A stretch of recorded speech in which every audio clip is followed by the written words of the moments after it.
push another button.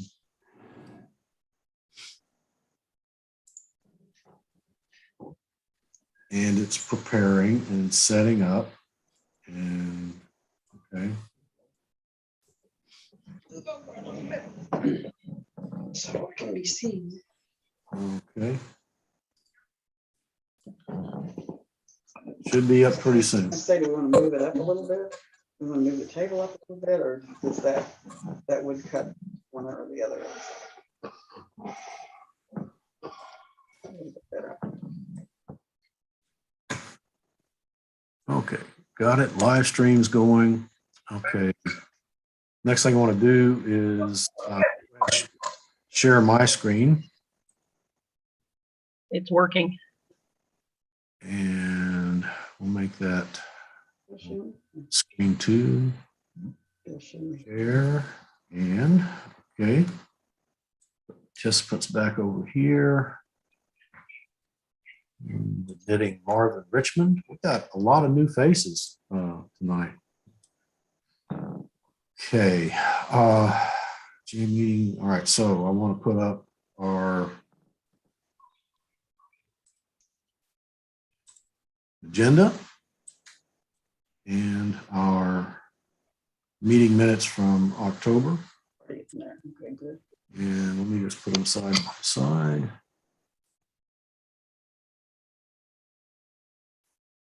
Okay, you guys able to read that? Yes. Yes. Okay, great. So it's just one page of minutes, pretty concise meeting last night. So it really kind of worked pretty well. We changed our format up in October because our speaker really had to go on first. And so we had the speaker come on, and then we held a business meeting. And we're going to go ahead and try that again tonight. So we won't quit. You'll get on here pretty quick, and we'll let you go. And after that, we may have a couple other little things, but then we'll start the business meeting. So I hope some threshold of you will hang around for the business meeting, because there are a couple of things to talk about. But okay. Just going to give you another minute here to read the minutes, and let's see, we are up to 19 in the Zoom meeting, and I don't know how many are on the if anybody's on the YouTube, but so while everybody's kind of scanning these minutes, we'll go ahead as well and ask our new members, or if we have people visiting first time in the Zoom meeting, if you guys would like to introduce yourselves, and so we can say hi.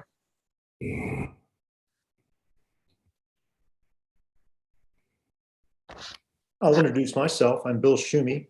Oh, Bill, you don't need to introduce yourself. Well, there's probably new people here that don't know me. And so That is true. I used That is true.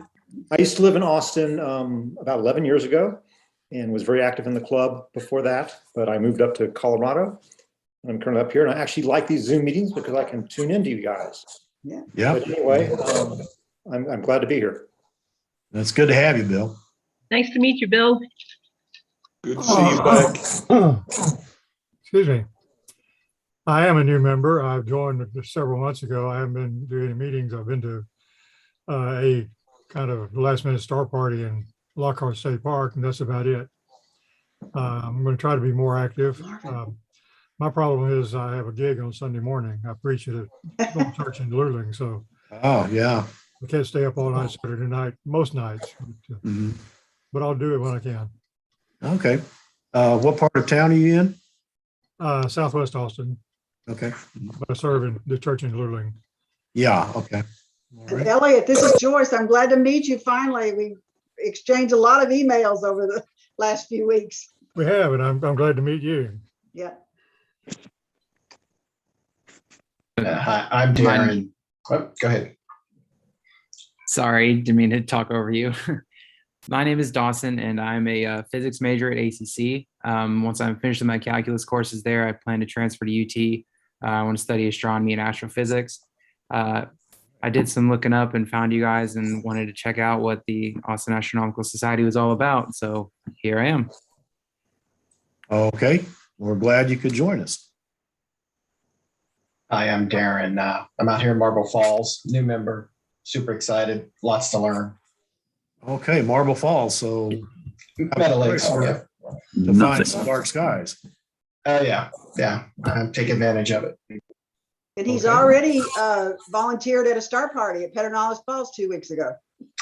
Great, okay. Got more eyepieces ready to go. Okay. All right, we'll talk about the party in a little while. Okay. Hi, Anybody else? Hi, Liz. Hi, Liz Procknow. I joined about a week ago.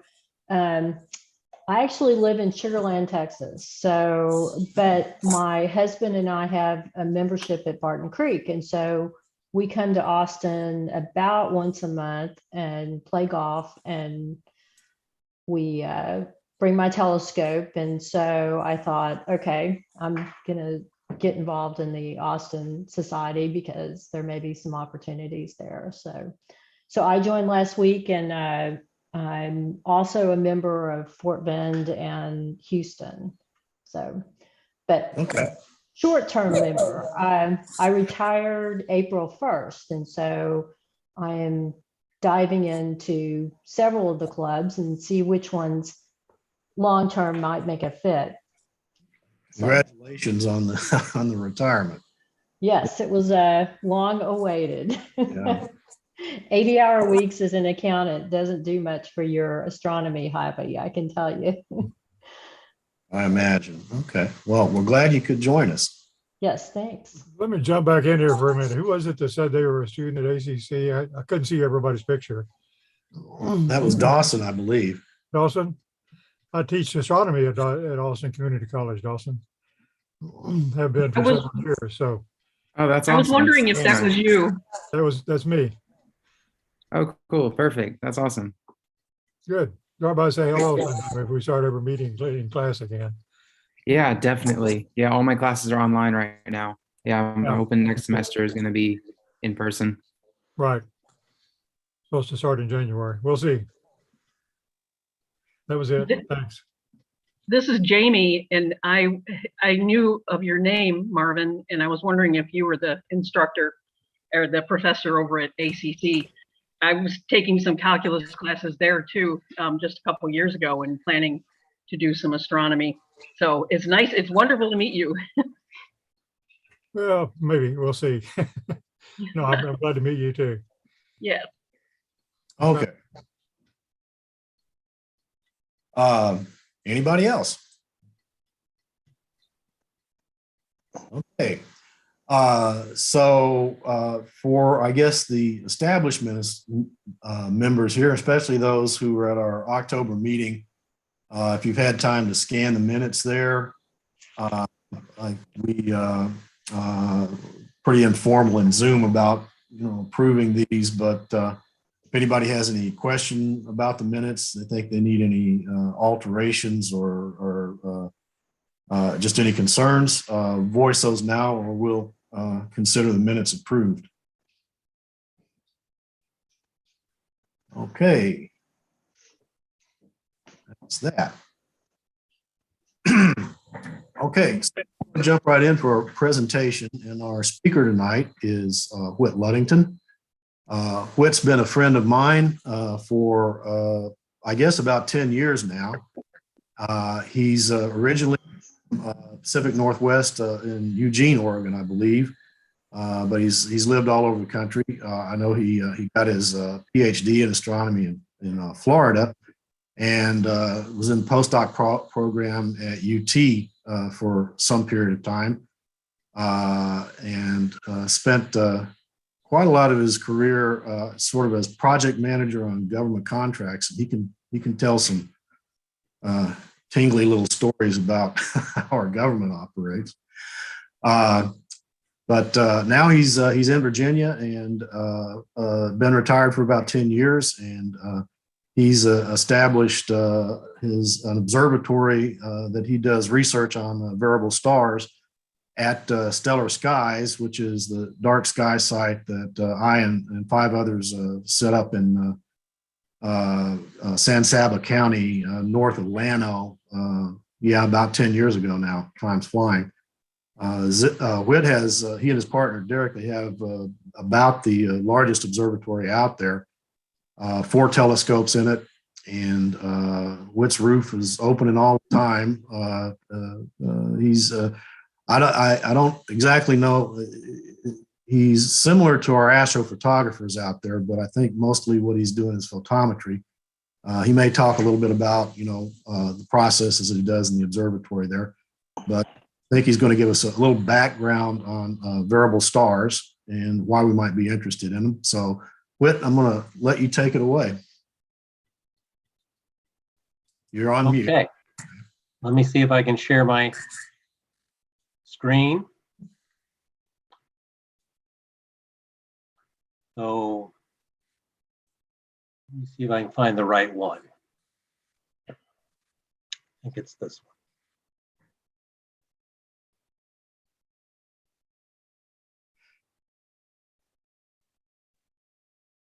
Well, that apparently didn't work.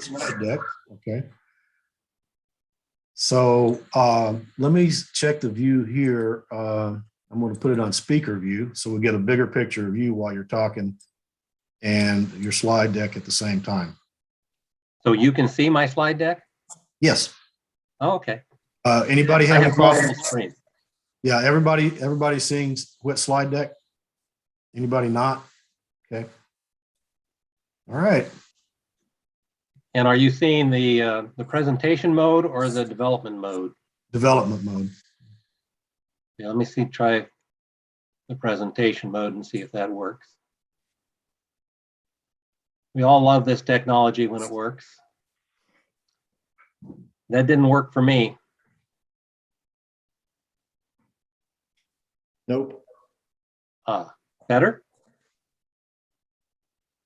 And we still No. see the next slide in notes. That's supposed to be my view of the slides, not yours. So I'll go back to this. That's okay. Large enough, I think, for me to see. I mean, anybody, it's. Can you try slideshow? Well, I tried slideshow, and what we got was the part that the presenter is supposed to see instead of the audience. Yeah. It reverse your display settings. Yeah, Did you try that F5 key again? Well, I'll try the F5 key. Nope. Doesn't change a thing. Okay. I'm hitting the presentation button on the PowerPoint. Oh, you know what I could try though? You're still seeing the main slide as well as the next slide, right? Right. Yes. Okay. Let me try something a little different here. And we really did try this out before, and we had similar problems.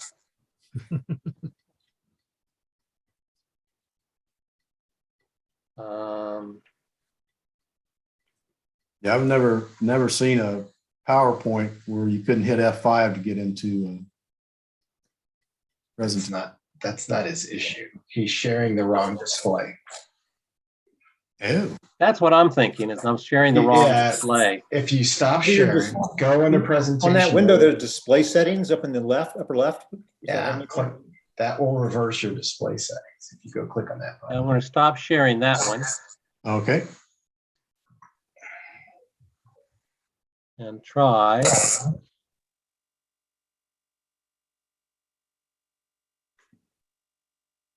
Well, no, I think we're going to get the same thing. Hang on. But let's see if we can turn that into the display version. How's that? Perfect. You got it. Thanks, Darren.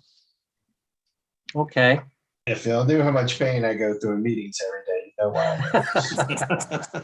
Someday we'll all be experts on Zoom. Maybe. Okay, so what I want to talk about is variable stars. And I have a major interest in eclipsing binaries, but it's just one class of variable stars. So this presentation is going to try and be about more than just the thing I like.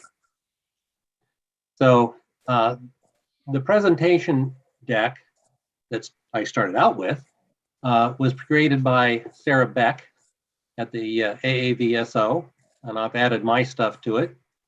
So let's get started. And we'll kind of do a historical little bit here. And this is Aristotle's view of the world back in, well, a long time ago. And it was constant. The celestial sphere was considered to be just a constant. It didn't change. Yes, there was the moon, the sun moved around, there were planets, but the rest of it didn't change. So that was great, but we know today that's not quite the case. This is a video, and it won't repeat on me. I've tried everything in the world to make it do that, so I'll just switch back and forth. If you'll watch the star over here, you'll see that two of them are blinking and one of them isn't. Those are RR Lyrae stars in the globular cluster M3. If you can look at the whole thing, you might see there are a lot of them blinking. They're all over the screen, proving that the sky is not constant, not even close. So one of the things that kind of interrupted Aristotle's view of the world, at least in the Western culture, was Tycho Star in 1572. This was a supernova that was very bright and obvious to everybody. It hadn't been there before, so why is it changing? And as time goes by, the Aristotle view, of course, just slides away. And now we know it's not anything like constant. In 1596, this guy saw Myra, a fairly bright star, and it had been known, that's why it's got a name, Myra, that it wasn't always the same. He just noted that. Okay, it changes. 30 some years later, or 40 years later, oops, gotta get my finger off that button. This Johannes Polvard watched it a little more carefully, and he realized that it's getting bright and getting dim on a period of 11 months. That's a long time, but it's not forever. Another person noticed that, and this had been actually noticed back long before, but you lose, society seems to lose track of data every once in a while, and then it gets reinvented, that Algol was changing. And Algol is a very bright star in Perseus. So it's easy to see in any place in the Northern Hemisphere. And then a young man, John Goodricke, and his kind of mentor, Edward Peugeot, discovered several more variable stars and gave the correct explanation for Algol's variability. And that's because it eclipses other stars in orbit around one another. Notice that John Goodricke, his portrait here, he didn't live very long.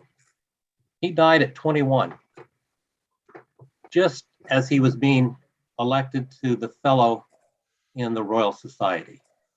He was quite an accomplished person. It's too bad he didn't live longer. This gentleman, Frederick Wilhelm Argelander, is considered kind of the father of modern astronomy, because he was the first one to take more scholarly, careful study of these variable stars. And so he did a lot, especially in the nomenclature of variable stars. They had no names. There was something completely new. And so he gets that honor. And he also, in 1844, put out a request. I'm not going to read this to you. You can read it if you like. The important thing is this. He realized that even at his point in time, there were just too many variable stars for these astronomers to study them. He needed help from citizens that were interested in this.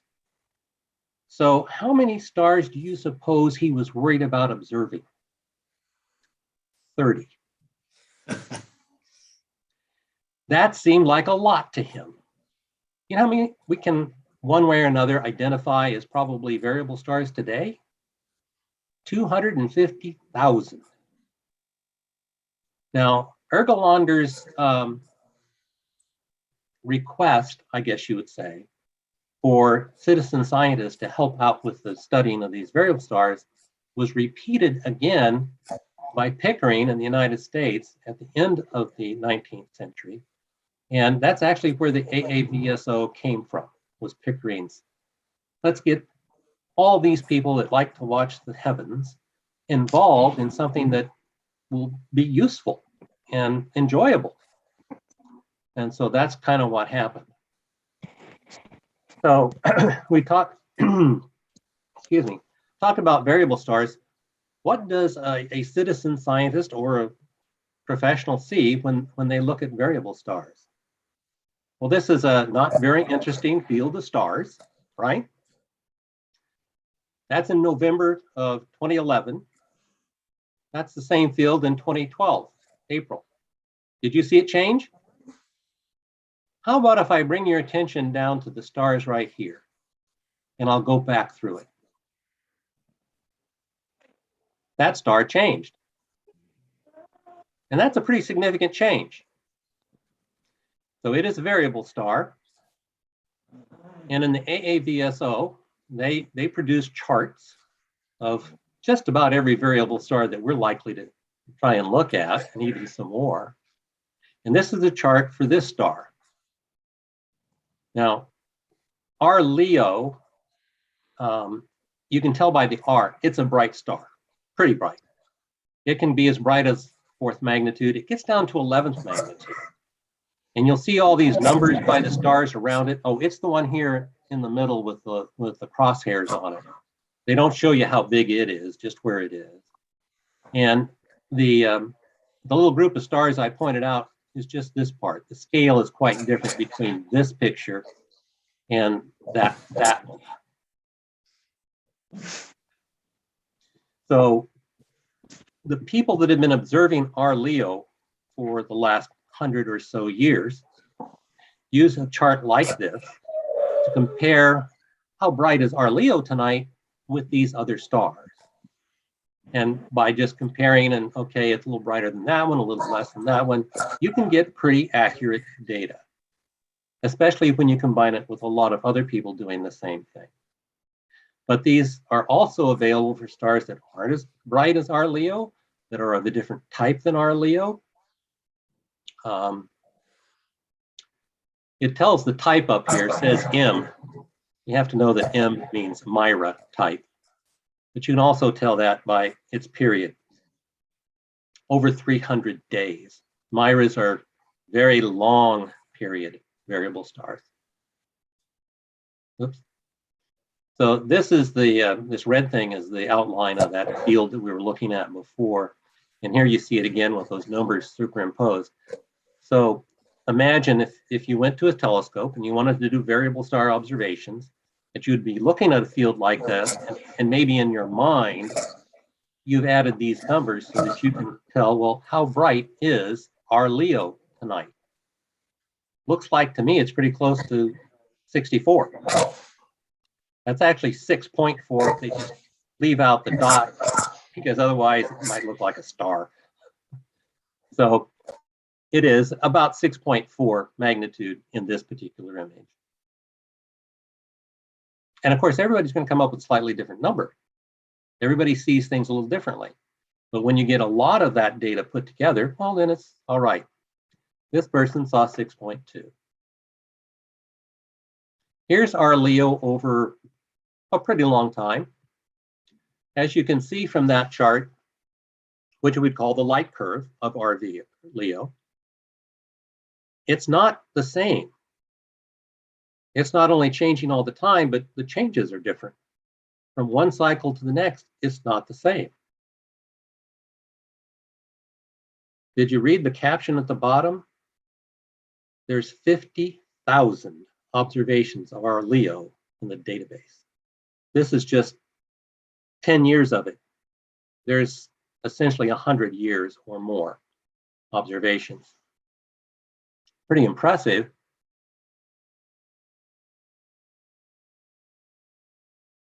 What happened here? That is not my slide. Huh. So why does it take so many people? I don't know what happened to John ONeill's picture. Oh, there he is. So these are some observations that John ONeill made of a different Myra type, or actually it's a different type entirely, our Corona Borealis. If you're familiar with the night sky, you've probably seen Corona Borealis. It's a nice semicircle of bright stars. This is one of those bright stars. It's 6 magnitude. It's pretty bright. So John apparently observed sometime in 2003, and then he got busy with life, and he didn't do another one of this star at least until almost 2007. And he did some more later in 2007, and got busy again, and he made one more. That doesn't tell one very much. Fine, but he enjoyed doing it with his little telescope there in Massachusetts, someplace, as I recall. Then here's 2 other people. Happens that they're both in Ireland, not near one another particularly. And I do go, wait a minute, Ireland and Massachusetts, not particularly the best places in the world to observe stars. But oh well, they did. And here's this combination of John, Mary, and Keith's observations. Mary and Keith are the green dots, John's are the red dots. So something's going on. But what if we had more people? Things change. This is, I forget, 679 observers provided these black dots around John, Keith, and Mary. You have a much better idea of what this is about. Is it particularly accurate, any one of them? Well, maybe, maybe not. But if you start averaging those things, you do have something that's quite noticeable. Anybody have any idea what our Corona Borealis is doing to make this very strange light curve? We'll get to it. So this is a piece. It's not a particularly large piece of the for this star. Here's the database that the AAVSO has on this star. It starts back in 1910. And it's just kind of going all over the place. It goes up. Well, actually, you can kind of tell that it has a set level. I mean, here on the second panel of this slide, it's constant for a very long time before it goes blippity bloppity all over the place. So it's not an eclipsing binary. It's not a pulsating star. What is this thing? I got interested to find out, well, is there more data? Well, of course there is. So I went and looked at the piece that starts just before the end of the last panel on that slide to see what's happened since then. It's still been going up and down. You can see that there's some red and blue in here, as well as the green. Those are CCD observations in with the visual, which is all the black ones, where people are just losing their eyes as the measuring device. So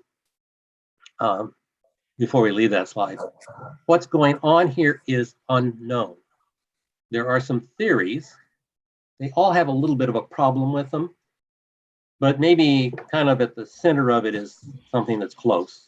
And that is that this star is a carbon-rich star, and it is giving off enough carbon that carbon clouds form and block the star occasionally.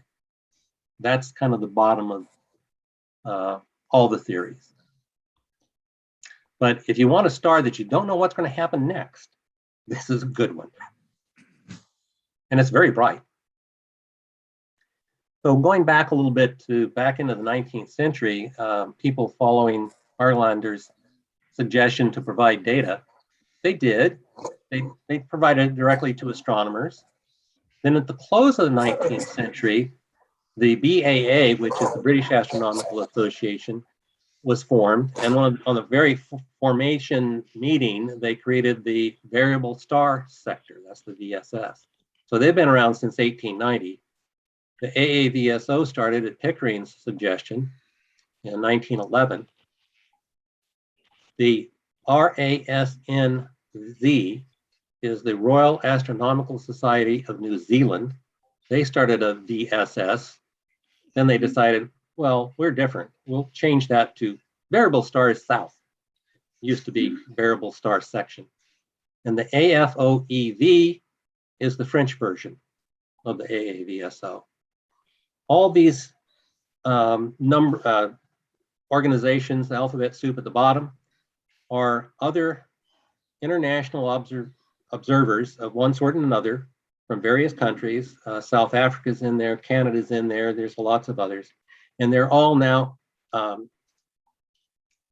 associated with the AAVSO, the American Association of Variable Star Observers, and can all produce data into the database that the AAVSO monitors.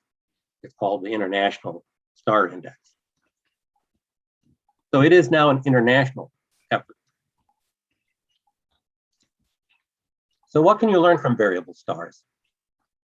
For one thing, they are the major way we know how far things are away. If it wasn't for variable stars, we might still believe that the Andromeda Galaxy was in our galaxy, which is what everybody believed in 1910. That wasn't that long ago. I mean, I certainly wasn't around then, but still, 100 years isn't that long. But with variable stars, there are ways that they have been calibrated to become standard candles. So that in our local group, which this image is, we have been able to come up with very good ways of measuring things that are far away. The first, and still probably one of the best, most accurate, is the Delta Cephei stars, the cepheids, as they're often called. So they're radial pulsators. They pulsate in this radial way. There are other ways for stars to pulsate, but they pulsate this way.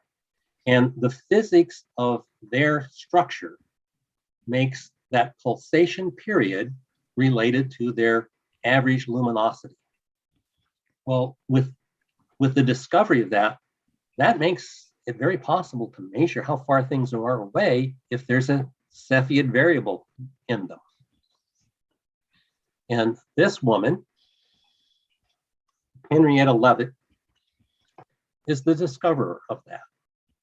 She started out as a computer at Harvard College, hired by Pickering, who I mentioned before, and he hired other very intelligent women to do the computing for the college, and they became known as Pickering's harem, which would be so unpolitical correct today that I don't think anybody says that anymore, except as a historical joke. So she initially started as a volunteer. Eventually she got paid, but she is the one that figured out there are pulsating stars here. And she figured out that there was a relationship between their luminosity and their periods. So that was in 1912. The last bullet is kind of sad, isn't it?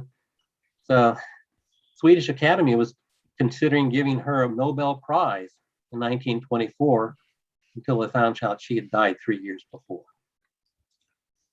So 1912 is when she discovered the relationship between the period and the luminosity. So remember that, 1912. This is another picture of the women computers at Harvard College. Interesting thing about this picture, we don't know, clearly I've tried finding the data. We don't know who's who in this picture. So this one just says, these people are here, right? Annie Jump Cannon is one of the most famous 19th century astronomers among all the ones you've ever heard of.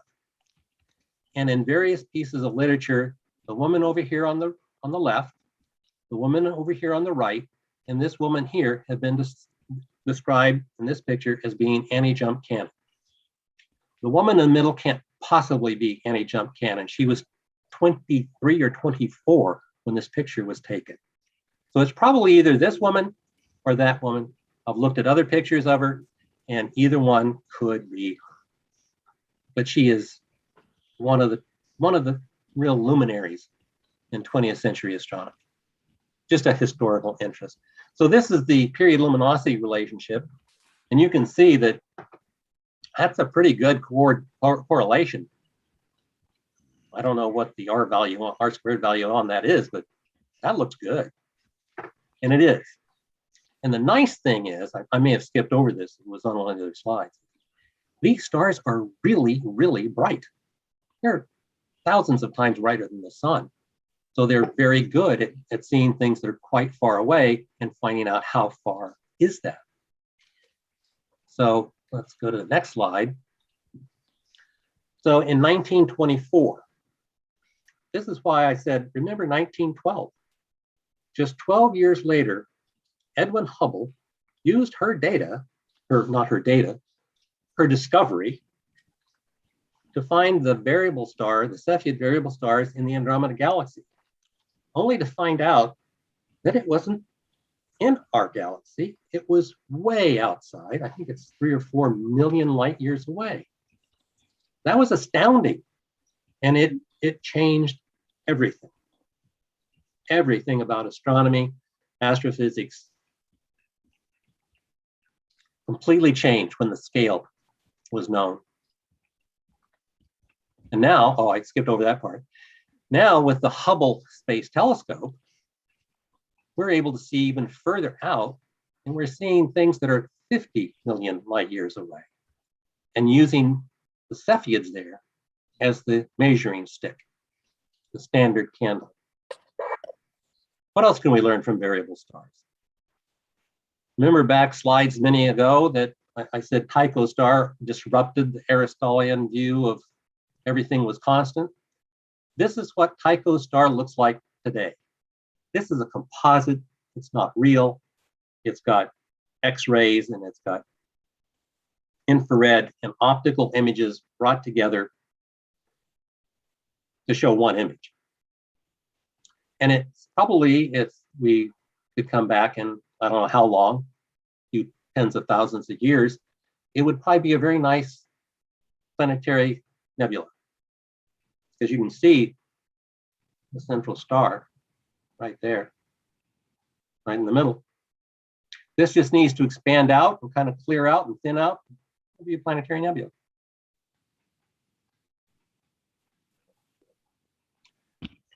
So this is kind of a way of categorizing variable stars.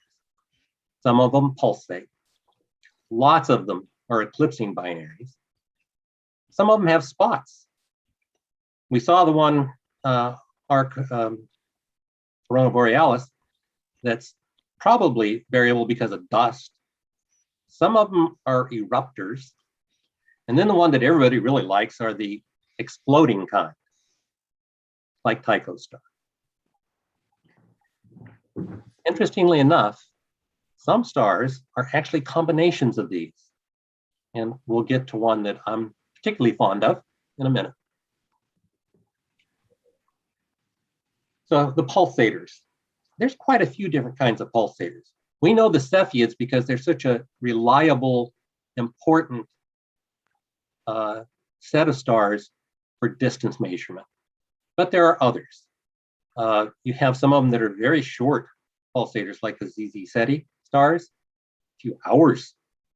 The Myras, which can be as long as years in pulsation. They're not as good at distance, but they all have the same pulsation. Now, not all of them are radial. Some of them are kind of doing other stuff besides just radial pulsation, which makes them fascinating to figure out what's going on. Here's a little video of a pulsator. It gets bigger and it gets smaller. And with that change in size comes a change in temperature for sure, but mostly size changes how bright it is. eclipsing binaries. This is kind of my favorite. We're going to talk a little bit about that thing that's going on to the left, and it has the same problem. It doesn't continuously run. But you can learn a lot from watching eclipsing binaries. Ultimately, you can get the mass. Obviously, the period's not too hard. The size of the stars. You can get more information about the temperature of the stars by following the details of the eclipses. Let's make this thing go again. So in this picture, you'll see these eclipses.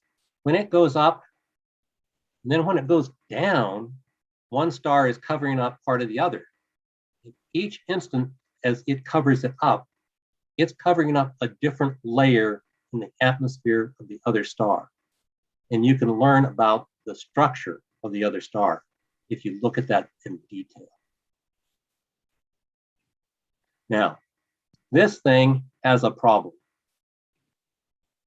At first, I thought it was a great animation, and then I went and looked at it, and I thought, wait a minute. This is not what we would see from Earth. You would have to get up real close to this system to see something like this actually happening. Because you look at the red one. See how it gets smaller when it goes back? And gets larger as it comes forward? Well, if you were really close to this star system, I suppose you'd see that, but we're so far away, the size of the stars effectively do not change. So I had to go find something better than that one. This is a much better representation of how we see these stars here. You see, their sizes don't really change as they go around in the orbit, because from our perspective, they're essentially the same. You also notice, it's easier to see here, when the white star goes behind the red one, like right there, that's where the deep eclipse is. Then there's a secondary eclipse, which isn't as deep when the red star is behind. That's because what's really being measured by the depth of those eclipses is the surface brightness, not the size of the star, because in fact, whether it's the primary eclipse or the secondary eclipse, the area affected is exactly the same, and that is the size of the smaller star. So just those depths tell you the relative surface brightness of the two stars. And of course, how long the eclipses are tells you how big relative size of the two stars are. So you can get a lot of information out of eclipsing binaries. This is probably Algol, 2.9 days orbits. Anybody remember offhand the orbital period of Mercury, the closest thing to our sun? 88 days. So imagine how close these two things are really together. And there are eclipsing binaries that are much shorter in period than that. Star spots. There's not as many examples of this because, well, frankly, if the sun was observed at, many light years away, you wouldn't be able to see the change in brightness due to its star spots. So it's not a surprise that there aren't too many that we can see.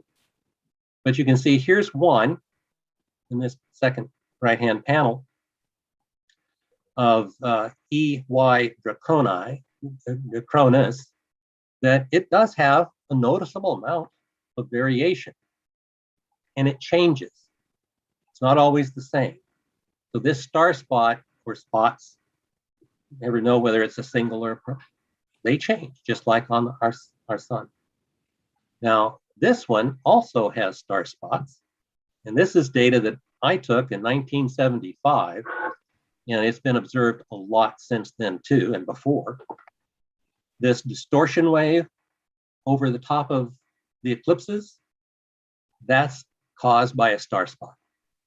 It's clear that it's the larger star that's doing it, because you'll notice it's going down as it goes through this eclipse, but at the bottom of the eclipse, it has also got the same slope. So the spot is on the star that's not hidden. And the distortion wave does change. Sometimes it's not as great. It shifts with respect to the eclipses. So the atmosphere of that star, the larger star, is dynamic and it is changing. So, and this is a bright star. This is about 8th magnitude.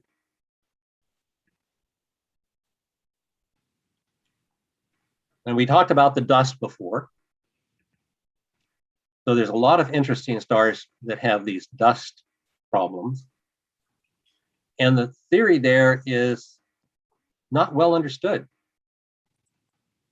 Currently, it is that they are coming from the star itself.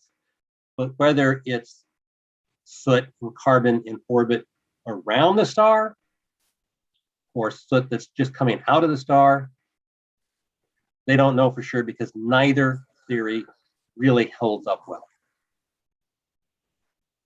So And yeah, it looks like Beetle Juice was a good example of that in its behavior last year. yeah, yeah.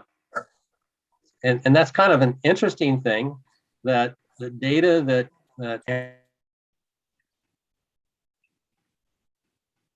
Oops. Whit, I'm sorry I muted you when I was trying to mute myself.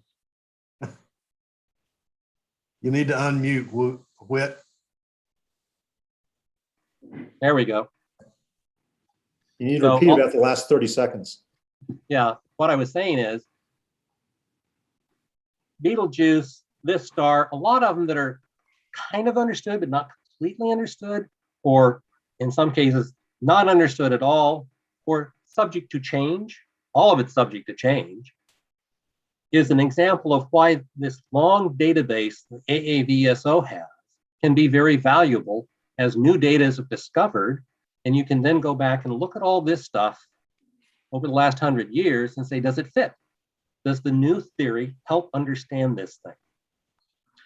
You can't get that kind of data any other way but having 100 years of observations to do it with. So these erupters, man, they can change brightness by a lot. I mean, 15 magnitudes, that's enormous. And their characteristic is, and some of them are kind of regular, maybe not 100%, but they kind of are regular. The example here of UGEM is, you can see some regularity there, not perfect, but you have a very hot star, let's say a white dwarf, and then a star that's losing some mass to the white dwarf. It forms this disk. The disk can become unstable and either change its brightness, which changes the overall brightness of the system, or in some other situations, it becomes unstable and some of the material from the disk accretes onto the white dwarf, which can create quite a reaction. That's where you get the really big magnitude changes. Be cool to go out at night and watch something erupt like this. And if it's semi-periodic, you can have some chance of actually picking the right night to do it, but you never know. Oh, one interesting thing about UGEM. So UGEM, it's in Gemini, of course. U means that it's a fairly bright star in Gemini that was discovered fairly early on. Without getting into the whole mess of nomenclature on variable stars, R is the first one in the constellation. It goes through to Z, and then it starts at AA and goes on and eventually becomes numbers. But anyway, UGEM is fairly bright. So UGEM is the prototype for these erupting stars. So there is a type called UGEM. However, as time goes by and you learn more, it's now a subtype within its type. Got demoted. So then you have the explosions. Very interesting, but totally unpredictable. There's just no way that you can decide, oh, tonight it's clear, I'm going to go out and set up and watch this explosion. Doesn't happen that way. So people that have caught these things have been just super lucky. And here again, binary stars are the type 1A.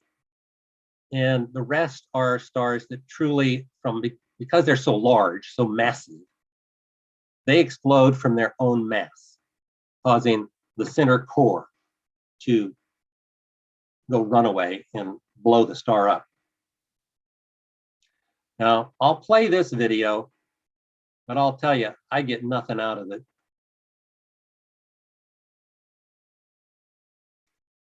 What that's supposed to be showing us is that when, what nova is this? Supernova 1987A.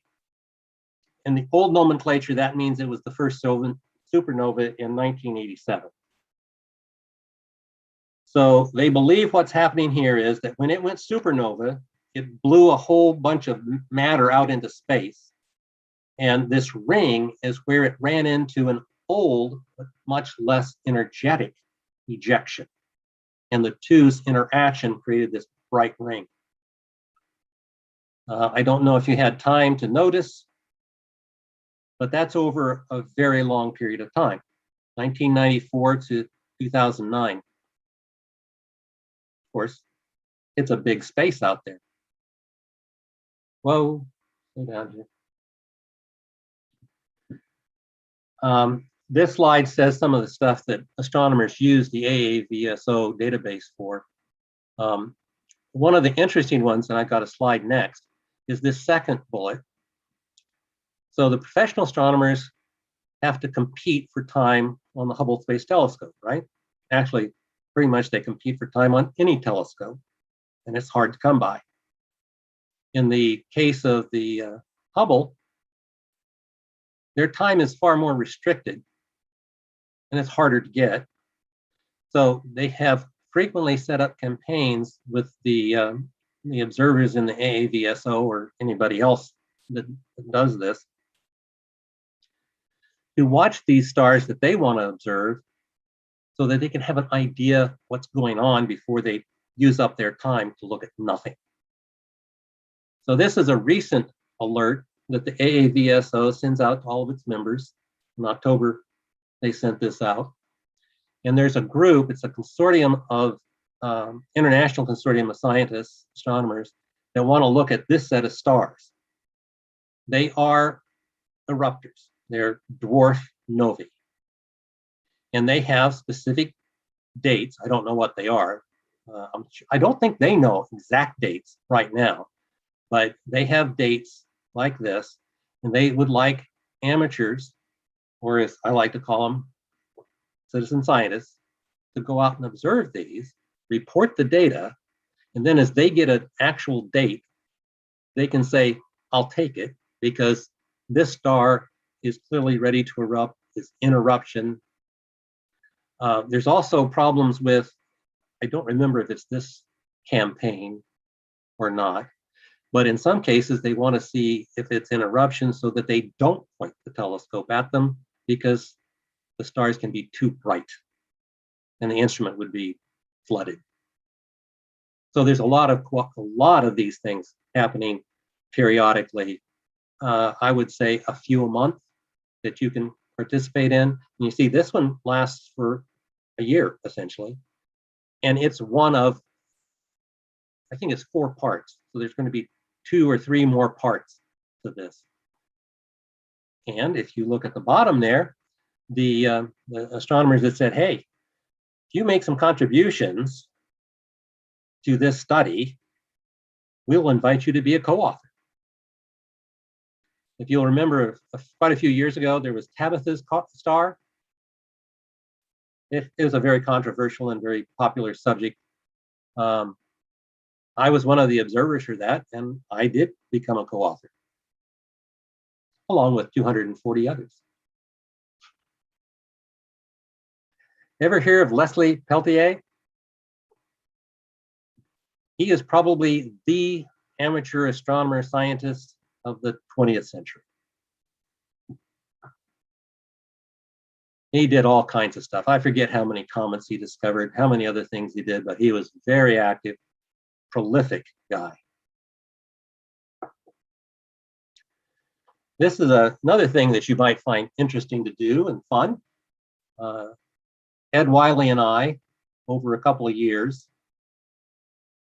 2017 to 2020, collected data on eclipsing binary stars to determine their times of minima and published them in a paper. When was that? Oh, just the year, 2021. So it must have been the summertime, I'm guessing, when that actually came out. And what we were doing, and this is fun, it's partly fun because this star that I observed, that's in half a night. And you can sit there and if you set up your data processing, you can watch this happen in real time, whole eclipse. That's exciting as it's chunking along and doing its thing, and the data starts putting in that you got it. And this happens to be probably a total eclipse, which is kind of cool in and of itself. I find it exciting. Here's another exciting thing to do. Use Scorpii. Well, we all know where Scorpius is. This happens, fortunately, to be on the kind of the northern side of the constellation. And the person here that we're talking about, HBB, is an observer code in the AAVSO. She was observing from Florida. So she didn't have to go through a whole lot of atmosphere to look at this thing. I don't know if you can see it very well. I know she can't see it very well. Up in this area of the chart, there are red dots. Okay? Those red dots are measurements that people were taking of this star. But whether they were using their eyes or if they were using, CCDs or whatever, the equipment wasn't such that they could come up with an actual magnitude. All they could tell is it's dimmer than this. So that's what those represent. It's dimmer than that value. It's dimmer than this value.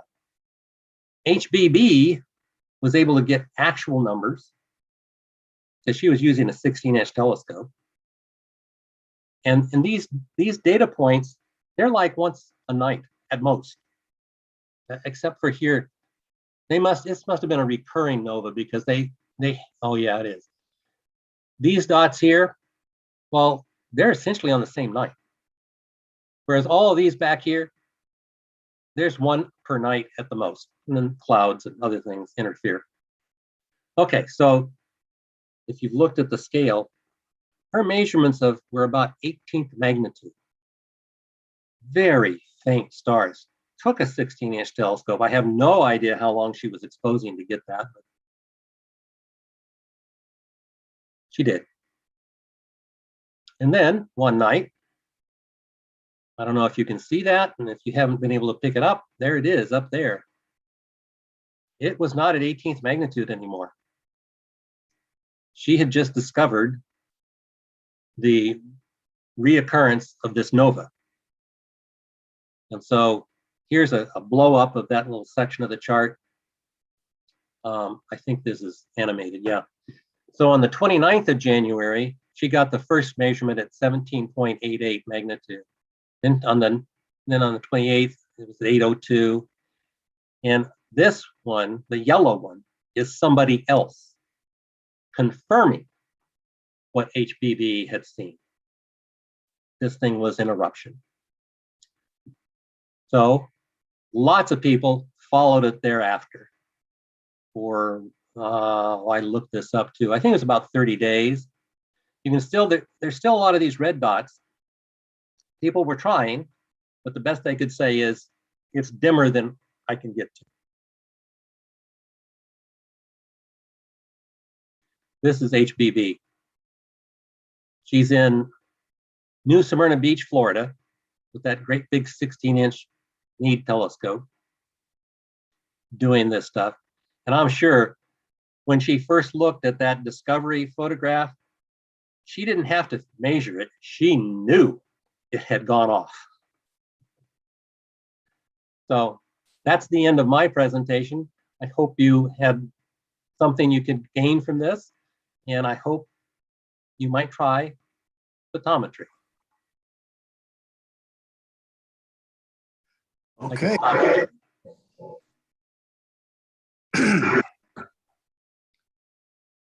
Hey, we'll open the floor for questions.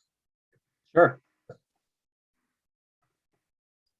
I can bring those slides back up, of course, if you'd like to have a specific question. So Whit, I got a question for you. So Sure. if I went out and like hooked a DSLR to my telescope, and for some of these stars that people want to monitor, you just go out there and snap 30-second exposure of it, and then later go and either visually just determine what you think the magnitude is, the same way you do if you were doing it visually, just looking through the scope. Or I'm sure there's some software that'll do it for you also. But There's a lot of software. Some of it you pay for, and there's some of it that's very good that's free. Right.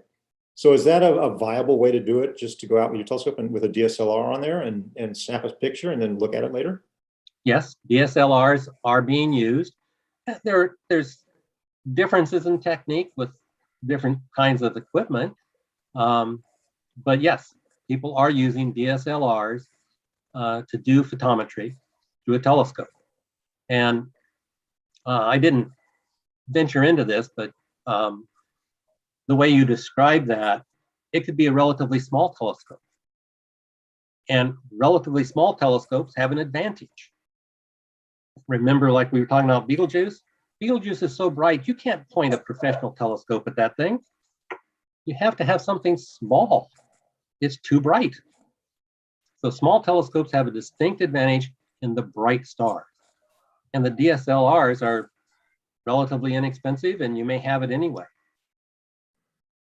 I tried doing DSLR photometry, and unfortunately, it was so long ago, it was too hard.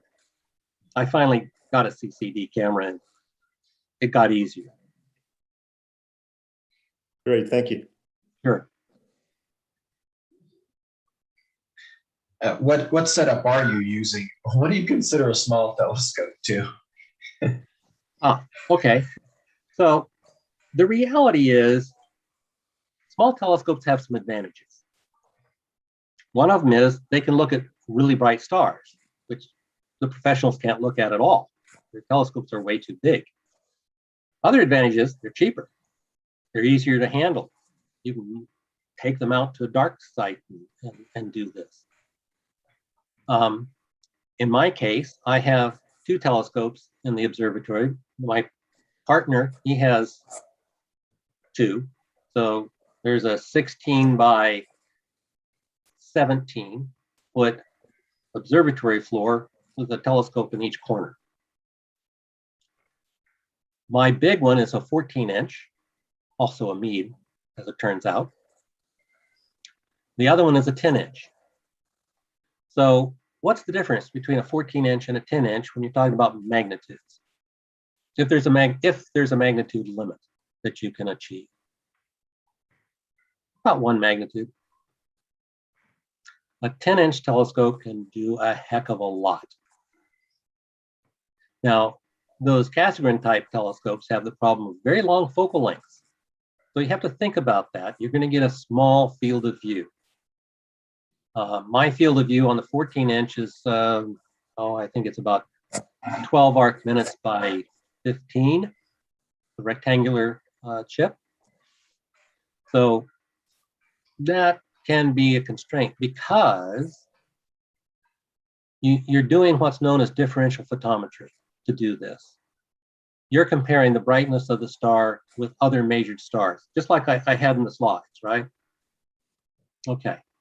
Well, there may not be very many stars in that field of view. I have not repeated the RS Canem Venaticorum data for that very reason.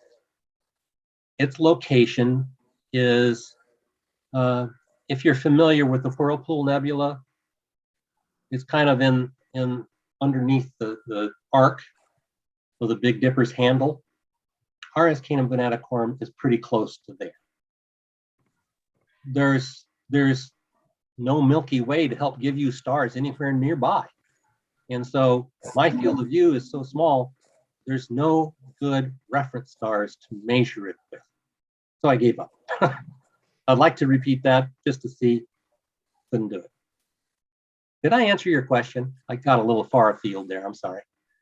You did. Don't worry. I'm so new to this.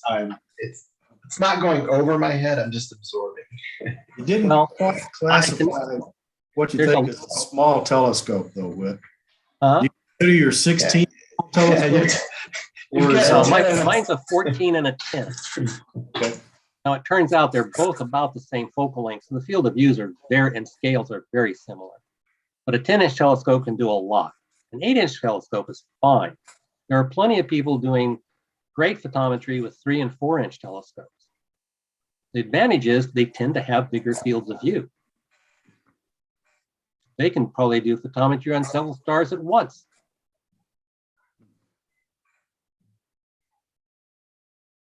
So what you're saying is you always need something you're comparing it to. Yes. Okay. But that work has mostly been done. There's lots of stars now that have been very carefully measured so that you can do those comparisons. So now the issue is doing the times of minima. And, you know, I just realized I skipped why you want to do times of minima. If you do times of minima and the stars are just as normal as a star can be in orbit around one another, you can predict the times of minima of the next one exactly. Celestial mechanics is very precise math. But in many of these stars, it doesn't work. You do the calculation and it's off. And it goes off and gets worse and worse and worse. And those changes can predict the mass transfer between the stars affecting the orbital period. And it takes decades of persistent observations by people to do that. And there's lots of stars that have data that was taken back in the 20s, 30s, and 40s. And somebody's got to go look at it now and see what's happened. Because binary stars are a particularly good piece of equipment for figuring out what's going on in stars because of the well-known celestial mechanics and the changes that occurs because of the stars, because they're in orbit and then they transfer mass sometimes. Oh, and you say you're new to this? Don't worry. Everybody's been new to this at one time or another. And it isn't easy.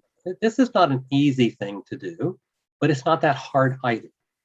And there's plenty of people to help. Some of them are in your club. There's mentors at the AAVSO. There's forums. There's lots of help out there. So what are the major tools available to search in this huge archive? And do you happen to know what kind of database system it's on? I do not. I know that they have evolved it into a cloud storage system. You can go to the aavso.org. You do not have to be a member. And you can go pull that data up without a logon ID. There are some things you will not get without a logon ID, but you want to look at the data for some star, it's there. Navigating their website can be a bit of a challenge. The home page has recently changed, and to find how to make a light curve from the data, you have to scroll down. It's underneath the home page. There's also access to the index of variable stars. I forget how many stars are in it, but a lot. And just everything that's known about it, including references in the literature of who's observed it, professionals observed. And that, you can go through there and you can find a star that has 0 observations. 0. There's many of them, none. It's true. No observations in the database. These particularly dim stars? Well, some of them, they have problems, yes. There's so many ways there can be problems. One of them is, or especially back in the day, if they were in the southern hemisphere, that could be a problem. If their orbit period is close to an integer value of days. Why would that be a problem? It means every night you look at it, it's the same part of the cycle of the eclipsing binary. You have to go for a long periods of time before it finally shifts enough to see something else. So you're synchronized. Yeah, they're essentially synchronized with the Earth's orbit. And that's a real problem. One of the problems from that is, yes, you can't observe them very easily. Number two, you can't be sure what their period is. They may have gone through 3 cycles between last night and tonight, but you can't tell it.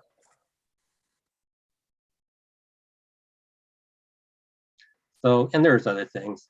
In my observatory, for example, the 14-inch is on the north end of the observatory. That's the unfortunate.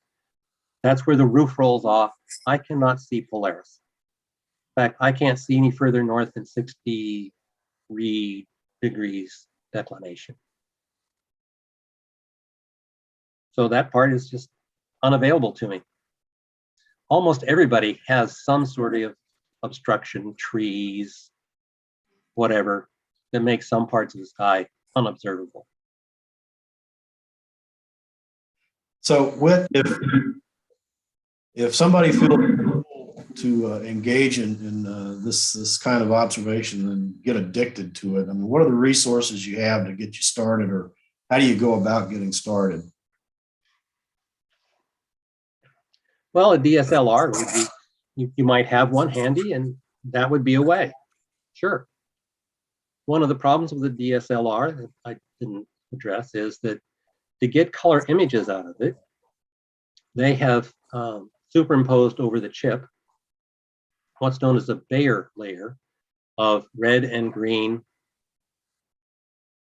I think they're all red and green, little filters. And so you're looking at red light and green light all at the same time. And it is advantageous in many cases to be looking at one band of this optical spectrum and not kind of all of it at once. Now, I know from some reading I had that Barbara Harris, when she discovered the eruption of Scorpii, she was using a clear filter. That's how she got down to 18th magnitude. Certainly, she would have liked to have been using a V filter or even a red one, perhaps. I don't know what the best one would be in this case of that star. But the photons are scarce at that magnitude. You need all of them you can get. You can't throw away a bunch and just look at one color band. Okay, so that's. Oh, I didn't answer your question. The way you get started is something like DSLR. If you want to find used equipment, you can do that. And the transition from CCD, which is happening now, to CMOS cameras for astronomical purposes, probably will eventually generate a lot of CCD cameras on the used market. And you can get them a lot cheaper that way. The only CCDs that are going to probably be available right now are outside most people's budget. They're tens of thousands of dollars. They're for research, and we just don't get to participate unless we're really rich. But you can get CCD cameras used that are probably under $1,000. The problem right now is people aren't selling them. They're hanging on to them. I'm hanging on to the ones I've got. But you can get the CMOS cameras, brand new, for a couple of $1,000s, which compared to the CCDs is pretty cheap. And you can do work almost any size telescope will work. Almost any collecting device, including your eye, will work. You probably need to do dark sky just because it's easier and better, because you can see what you're doing. Well, actually, it's dark, so you can't see what you're doing, but you can see the sky, the stars, to know what you're looking at, and you can identify them more easily in a dark sky. So And how do you identify which Pardon? stars to observe? Well, you can go to the AAVSO. They have a list of stars that they recommend. You can on their site they also have some references that are available. Links to references. There's some East Europeans that run something that's quite useful that I use to pick out the ones I want to do on a particular night. That's the thing. There's an eclipsing binary eclipsing every night, many of them. And so when I go through that, the Czech, I think they're in the Czech Republic, when their site lists 30 stars that are going to have an eclipse that night, I start whittling them down.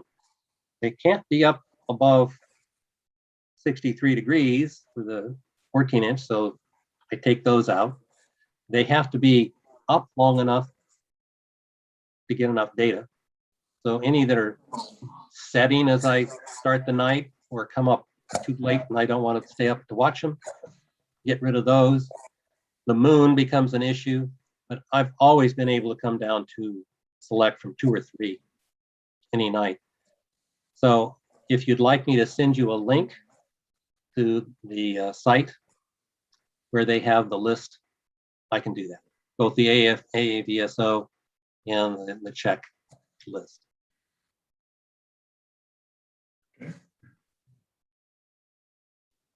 So you said it'd be better to be in the dark, dark site as opposed to in the city.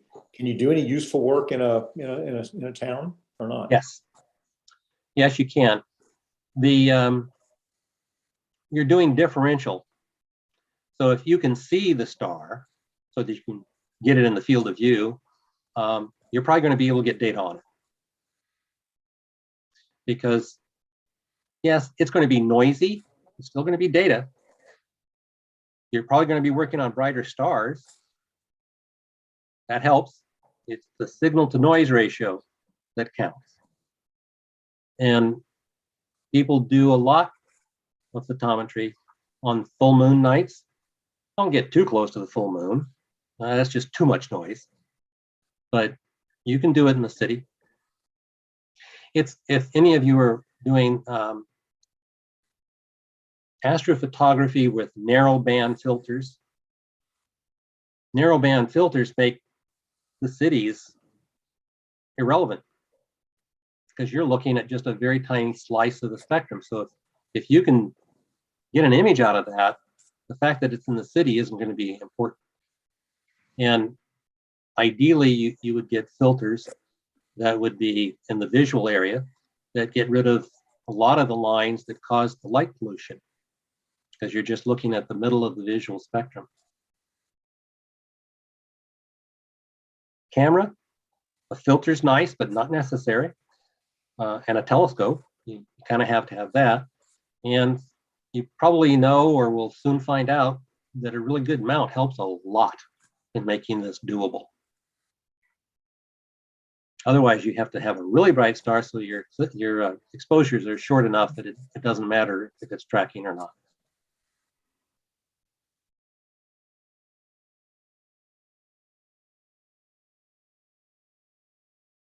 Anything else?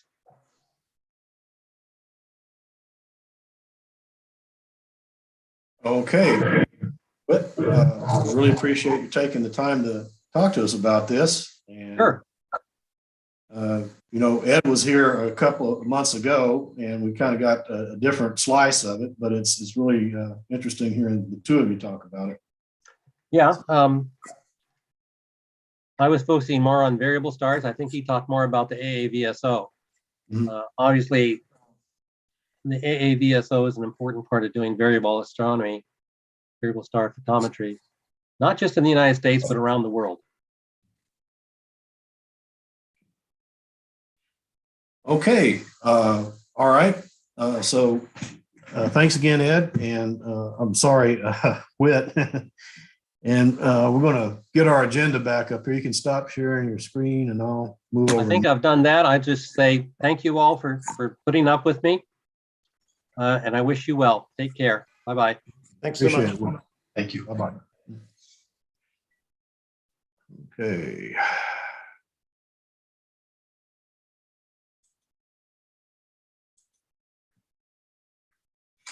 A little bit of rearranging here. So I did want to do one thing before we get into the business meeting here and just spend a little bit of time looking at some contributions from our members here.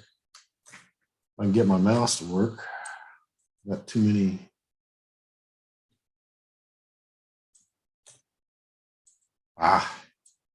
There we go. Wrong one. Okay, hold on. Sidereal time. So I'm just looking through the sidereal times at our images, some of the images that the guys came up with. Let me just expand that all the way. So you guys are able to see my screen, okay? California Nebula by Chris McBee was the image of the month. And that's a pretty detailed view of the California Nebula, which is, if you're interested, located sort of between the Pleiades and Perseus there. A lot of people have been shooting it recently. Will Sage is one of the guys in Austin Astrophotographers, had a very detailed small section of this. You go to Austin Astrophotographers, that's a really good shot to see. And we're getting the Heart Nebula was a popular one. Two very different takes on it there by Justin Dame and Lori Alley.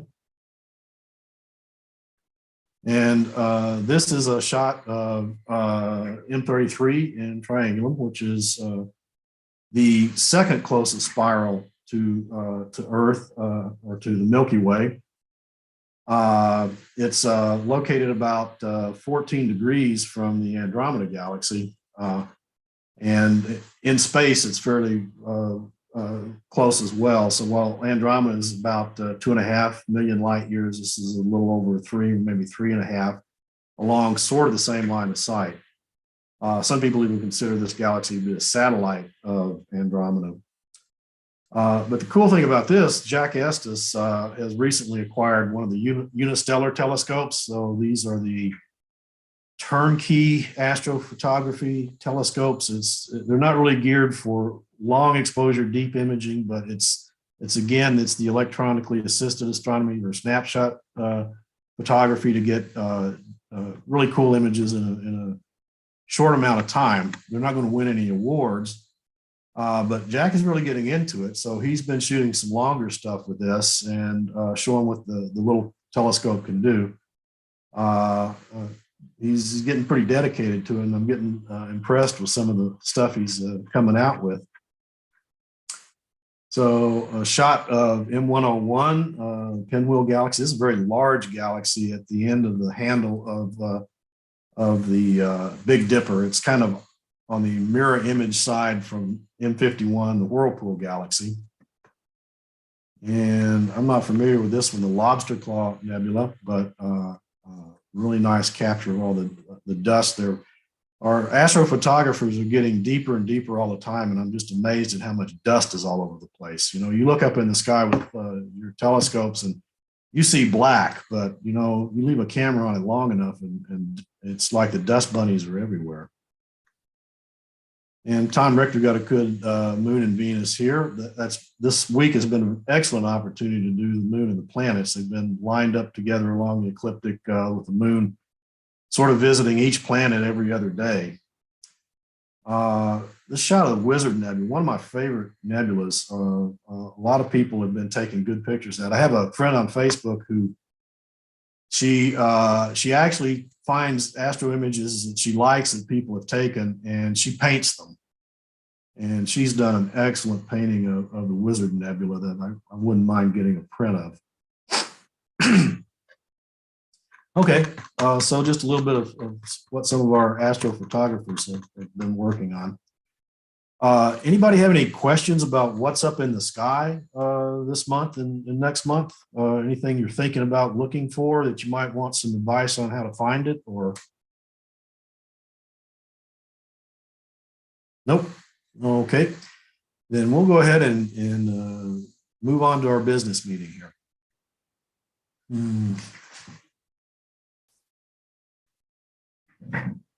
Okay, so we start with officers' reports, and we don't have a vice president. We're still looking for a volunteer to take on that role. The VP is responsible for lining up our speakers, and we are in need of some speakers for the spring semester.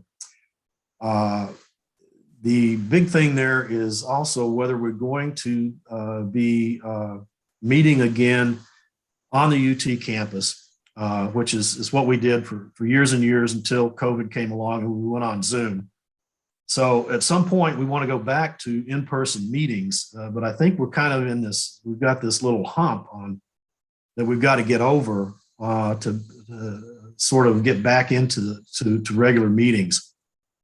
We have one speaker that's been dying to speak to us for several months. He's a regular for ours. We usually have him around at least once a year or every 18 months. That's Don Olson from Texas State, who is, he goes all over the world and uses, I'm going to call it forensic astronomy, to figure out what happened in history, historical events that there may be paintings of those events or photographs of those events. And he will go out there and deduce, what really went on at that point in history and how it must have really come down. To give you an example, the Battle of Marathon that the Greeks fought against the Persians, I forget the year, but that's where the guy ran back from Marathon to Athens to tell them had won and dropped dead. Historians had always placed that in, I think, the month of September of a certain year, and Don was able to prove it wasn't September, it happened in August. Another good one that was really enjoyable was, if you think about there's a famous picture at the end of World War II of the sailor kissing a nurse in Times Square. He applied his techniques there, looking at the shadows on all the buildings and a lot of other data, and he kind of ruled. I think there's something like 30 people that claim that they're the people in the photograph, and he kind of honed in on who might be the real likely candidates there. Anyway, Don has a couple of interesting things in the queue that he's anxious to share with us, but he only wants to do an in-person meeting. He doesn't want to do it on Zoom.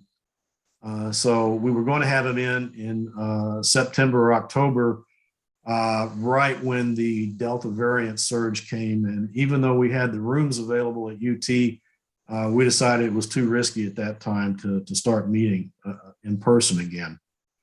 So I think we're going to try again for January to bring Don in.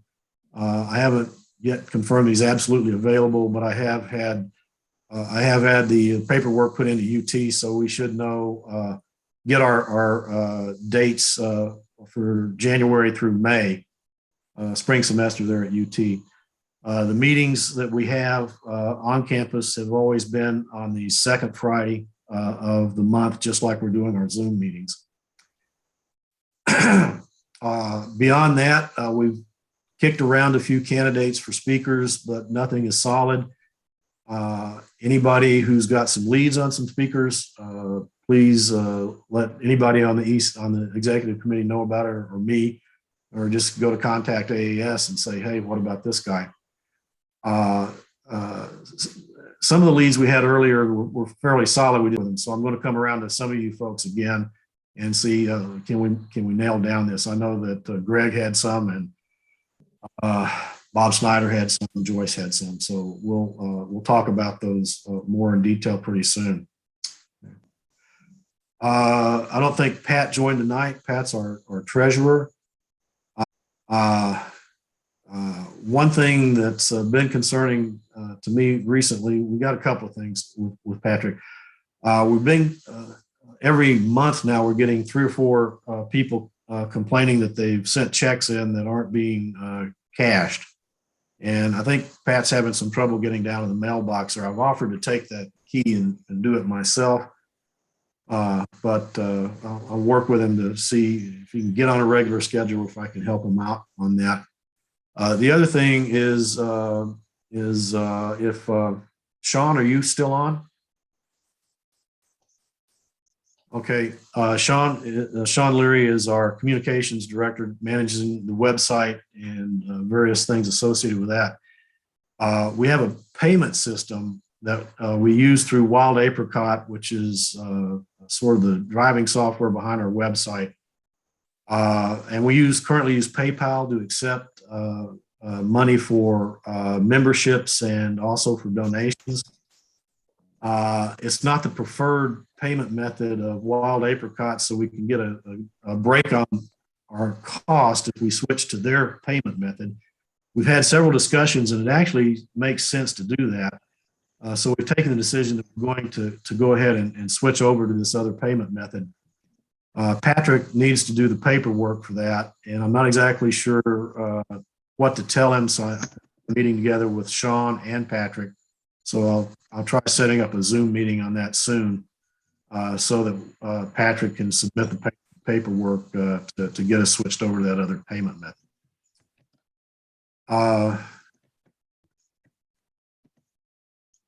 Let's move on then to outreach. Joyce, can you tell us about the recent star parties and what's coming up? Well, if you'll go to the newsletter, I wrote up about a couple of events. The 2 nights that we went down to the Long Center for some stargazing in connection with the presentation of Holt's The Planets. And then we had our public star party at Pedernales Falls 2 weeks ago tomorrow. And it was a great night. It was so clear. I just saw the Milky Way better that night than I think I'd ever seen it before. And we had a little Halloween celebration because it was the night before Halloween. So that was, we had a good crowd and lots of positive reactions as usual, especially to the perfectly clear sky. The last star party of 2021 will be 2 weeks from tomorrow, November 27th at Pedernales Falls. And I'll be sending out more information about that probably next week to get volunteers. And then December just didn't work out in terms of coming up with some dates. And there's always so many other things going on during that month anyway. So we will be back then to doing star parties in January. And I'm working on the schedule for the entire year of 2022. And that's it pretty much. Okay, thank you, Joyce. So Sean is off. Greg, anything to update us on equipment? Yeah, let's see, there hasn't been any additional work parties at the at Falling Star Observatory.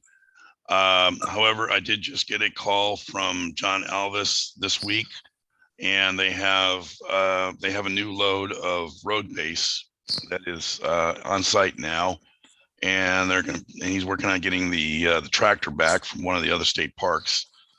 So we do need to start collecting names for a potential work party to help them do the pathway from the parking lot out to the henge. I believe the plan is for them to use a tractor to actually cut 2 or 3 inches down into the dirt for the width of the path, and then lay down filter cloth and some kind of an edging, I think, so that you have a nice, neat pathway all the way out there. But that should be coming up this month or next. So we need to start gathering volunteers for that. Okay, so once they have the material together, I assume you're going to put out an email blast just asking for volunteers on that? Sure. Sure. Either that or anybody who knows that they can be free on Saturday or Sunday can just send me an email at equipment at the equipment address. Equipment at austinastro.org. Yeah, equipment at austinastro.org. Yes. So, and then if they just leave me their name and email, I'll let them know what date the whole thing will happen. okay, so you weren't specifically talking about this coming weekend, right? No, it won't happen this weekend for sure. Okay, all right. But sometime within the next 6 weeks or so, or less. Yeah. Okay. Yes. All right. We'll be looking for it. The other pathway. the other thing that has happened is that we are definitely going to get 2 observatory buildings donated to us from a landowner in Dripping Springs. I talked to John about the 12-foot dome and the 12 by 12 square building that it's sitting on. The square building actually is going to be a problem for them because the plan that they submitted to the state calls for a round building. and changing that could be a real problem. But he's definitely all for the idea of putting the 12-foot dome there. They may be looking at getting some funding from the Friends group to purchase the 12-foot round building from Exploradome. Okay. That would solve it, I guess. Yeah, and that would end up being about $2,000 for the round building. Okay. The other observatory building is a split roll-off observatory,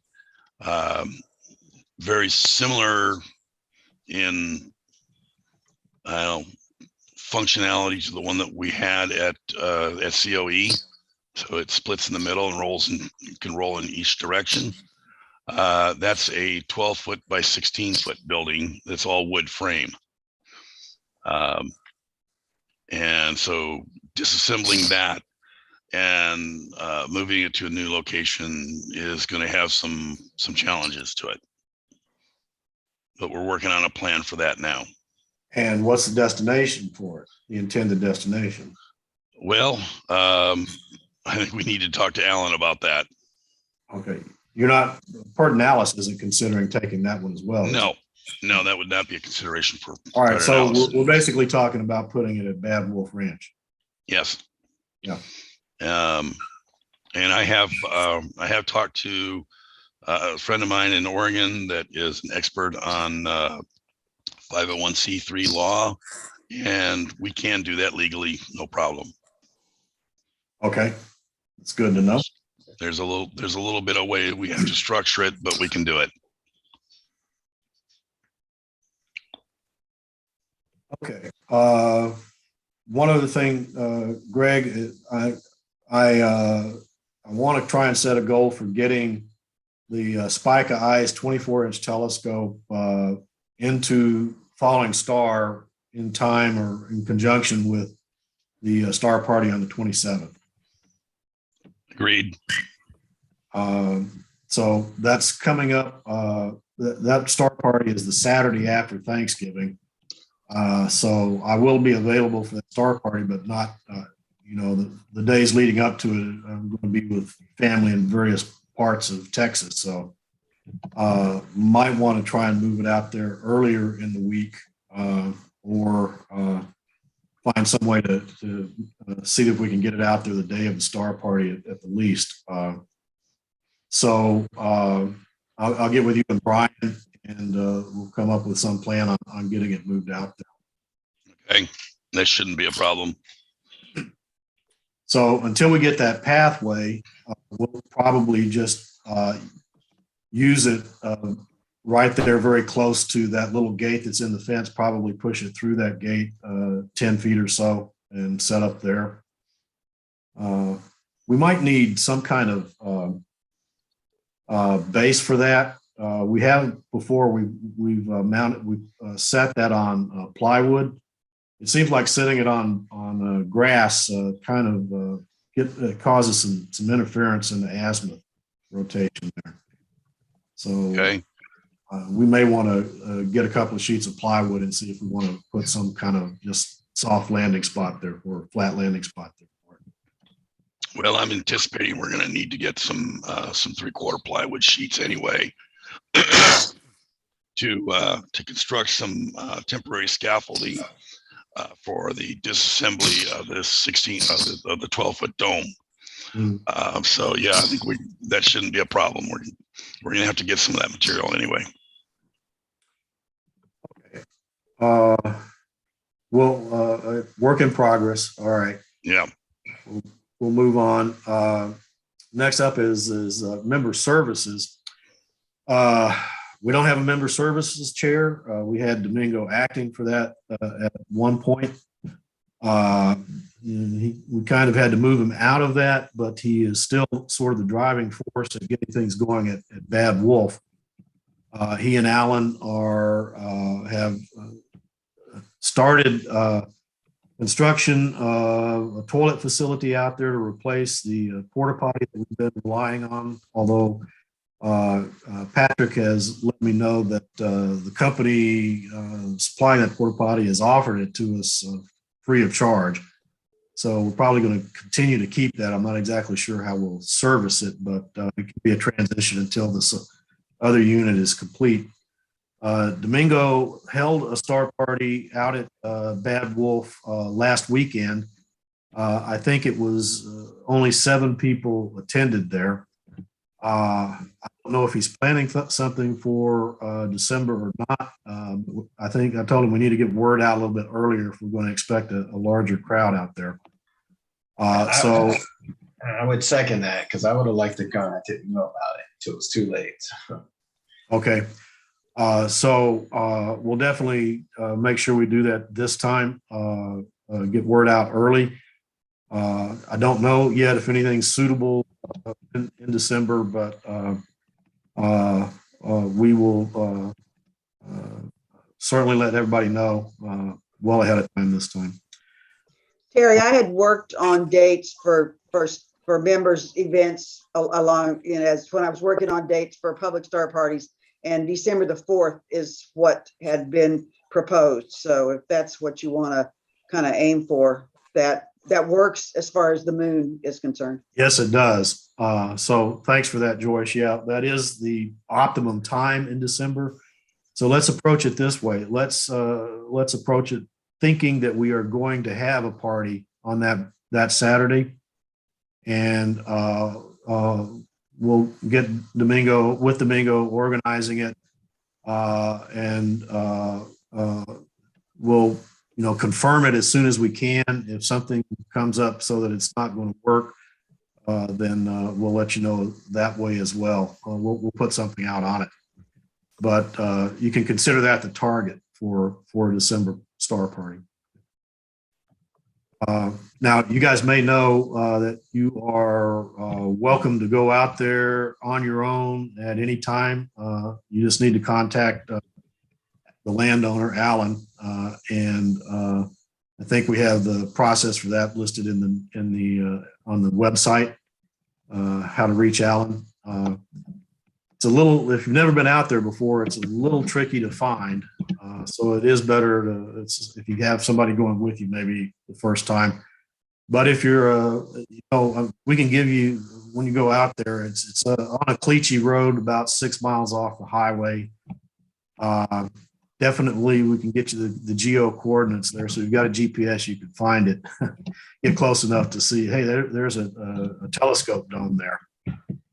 So if you're the adventurous type, sure, go on out there. If you're cautious type, wait for a star party, and we can help you get out there when there's a lot of people out there.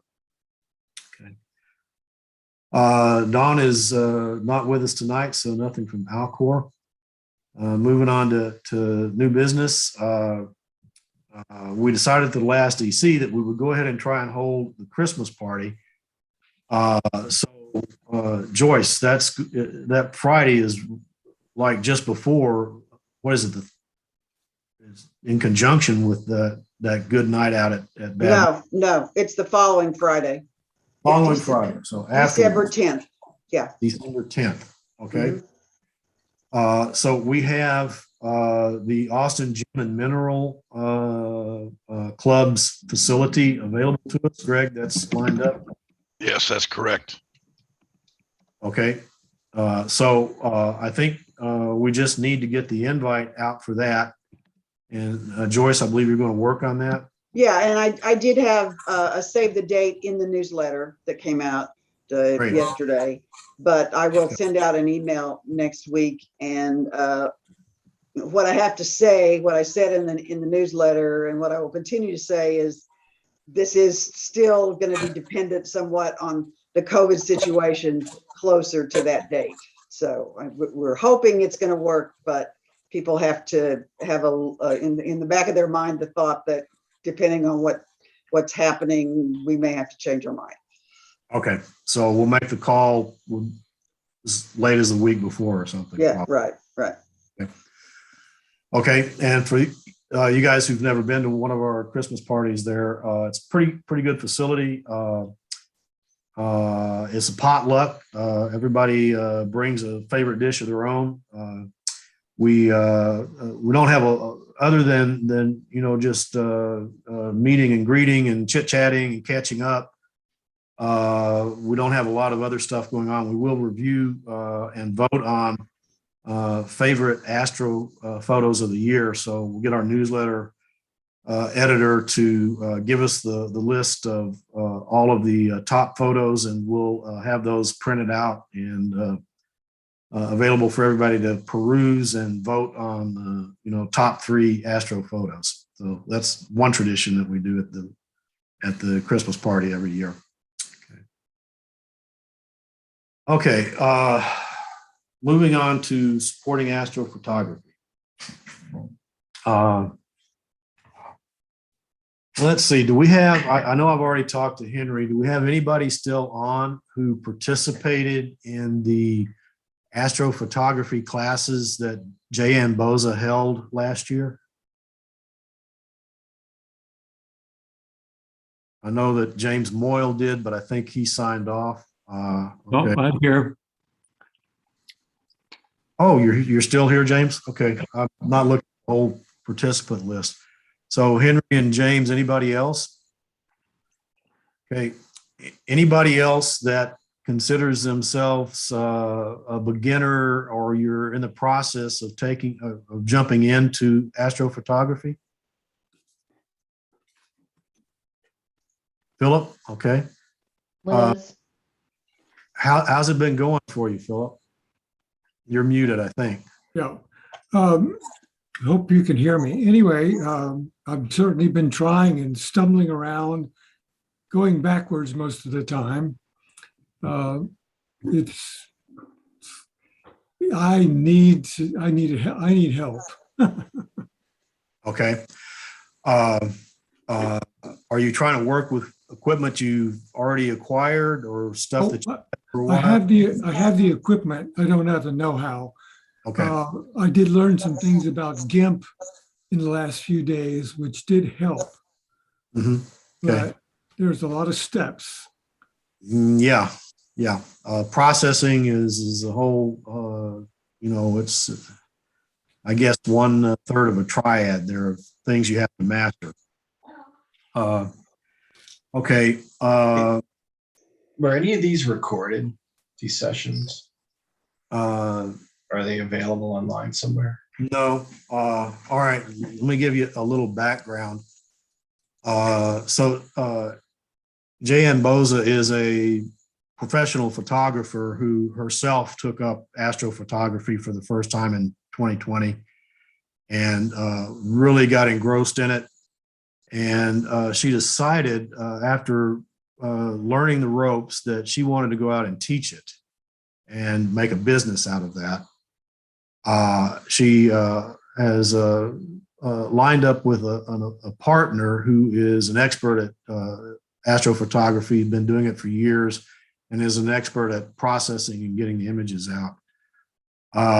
So you can go online and look for astrophotography classes, and there are a lot of them, for example, are offered out in the desert in Utah around Moab, for instance, is one place, and they're usually 2 to 4 day events that you can sign up for.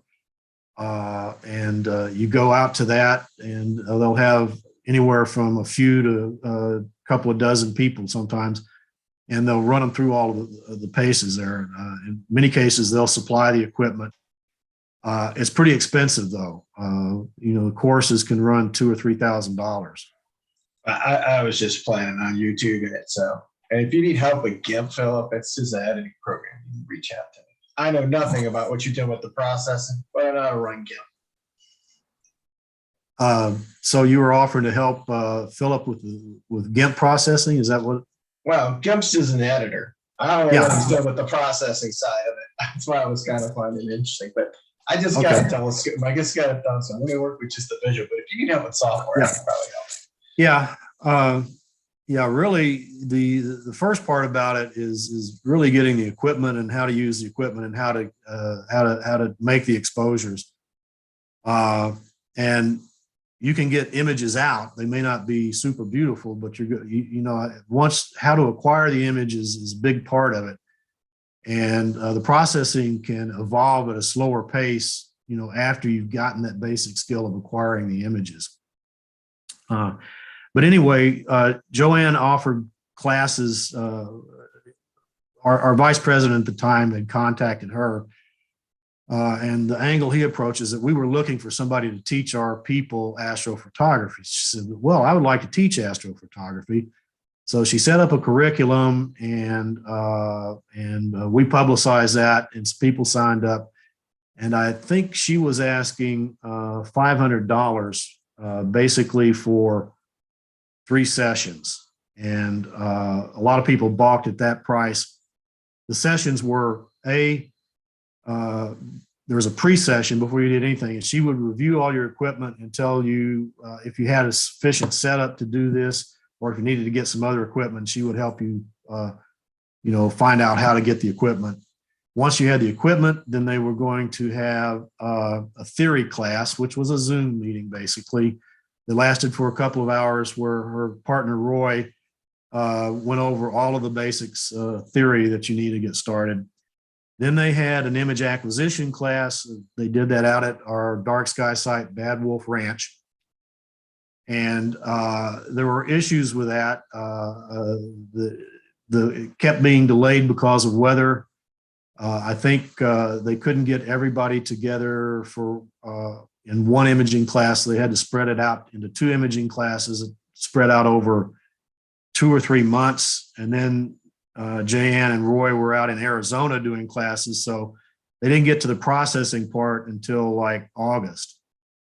And it was kind of a big mess, because all of you guys were asking us on the EC, what's going on? When's this going to get straightened out? And hey, I paid this money. Is this thing really going to come off? And so it was a little disorganized, not necessarily all their fault, although it's the first time they've tried to do something like this, and planning around the weather so that you can keep things coherent is a challenge.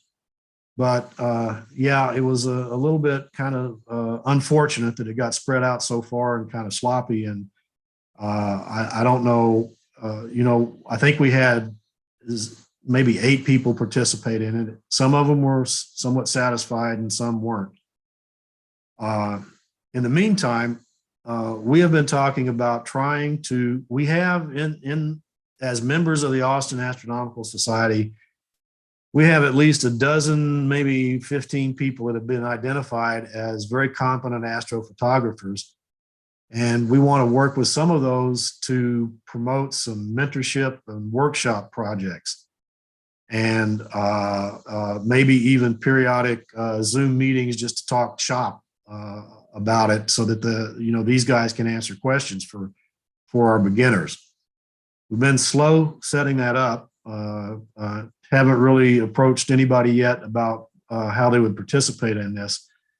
But I think if we can get something like that organized and running, and I think out of that group, there are at least, 2 or 3 that would commit to, helping out on a regular basis, as long as it wasn't a huge time commitment at one time.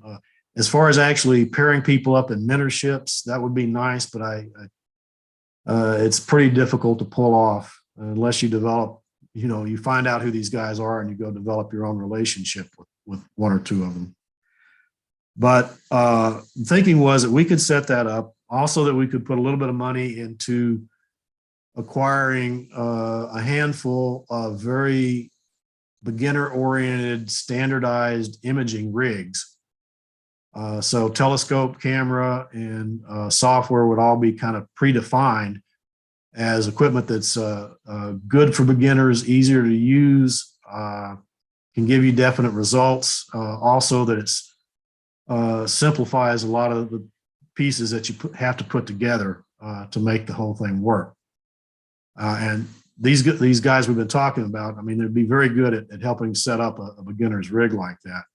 So we thought about acquiring a few of those and putting them in our loaner scope program and letting those be checked out by new photographers. Okay, so that's a lot of background. I was approached by Jan about 2 weeks ago, and she's eager to do another round of training. We're not so sure that the EC, at least, is not wholly on board with whether we want to go through that process again, even though they might do it better this time, maybe a little more organized. But the thinking is really, we're a nonprofit organization, and she's a for-profit organization. We think that, we should be really getting our members to help other members. So that's what we're kind of looking for. What I was hoping is that we might have kind of a lot of a sufficient number of people interested in this to have a discussion about it tonight. And particularly if there were enough people that thought that what Jan did was worthwhile, if we wanted to go through that process again, maybe with some understandings about how it might be run. So I will just toss this question out amongst people that have been through that program, if they would be willing to take round 2 on that, or if they saw some issues that we ought to be aware of. So I'm kind of directing that at Henry and at James and anybody else that's worked with them. I was wondering if any kind of either mentorship or kind of buddy system help would be incorporated in any of the like member star party or anything like that.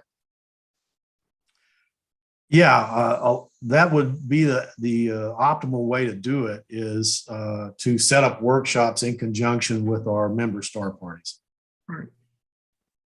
Yeah, because with Jan Bose's class, just the way that she kind of, it was dependent a lot on weather. However, they would make their decisions like less than 24 hours. Right. And that was pretty common of their method of scheduling things. And that, just really didn't work for most people, I think. Whereas if we have a scheduled, a member star party, we can probably have a segment of that kind of, sectioned off for photography, and we kind of not necessarily teach each other, but help each other out. Yeah. James, you want to give us any feedback?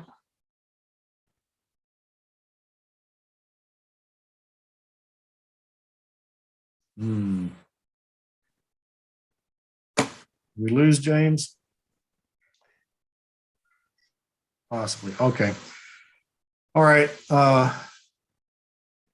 That's probably all we're not going to get a lot done on this tonight, so we'll just move on. So we are still working on a member survey where we want to ask a lot of questions to the members about the things the plans that we have for 2022 in terms of spending money to develop Bad Wolf Ranch, also to extend things at Pedernales, to buy equipment.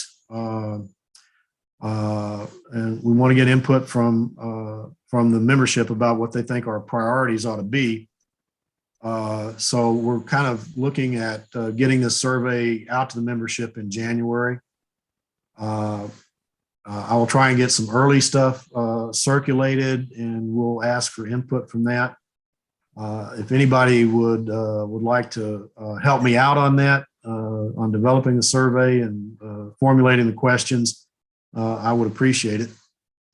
So just let me know. But we want to try and get something solid in front if we can in the January timeframe. All right. Any other business that anybody would like to cover? I have a question. Is there Sure. Is there any other loaner equipment available besides telescopes? Is there what types of equipment are available in your equipment program? Yeah. It kind of falls into two classes.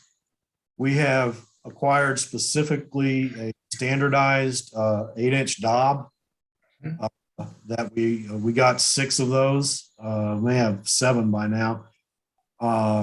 And it is set up with specific eyepieces that are optimum for using a telescope like that, much better than you would get with what the company gives you there. So besides those Dobs, we're using a lot of donated equipment, and that kind of runs the gamut. So we have several SCT type telescopes that are available when we can keep them working. A lot of them are older Meads and Celestrons, and they have occasional problems with the electronics and stuff. And so a lot of times those are in repair, but we do have a few of those circulating. We have a few small refractors, but those are all achromatic refractors. We don't have any apochromatic refractors. We have one EAA rig that I put together that's based around a TeleVue MP101, which is a very top end, although older, 4-inch refractor that's intended to be used at star parties if we want to be doing presentations on screen about snapshot images of deep sky objects. Okay. That's what that is geared for.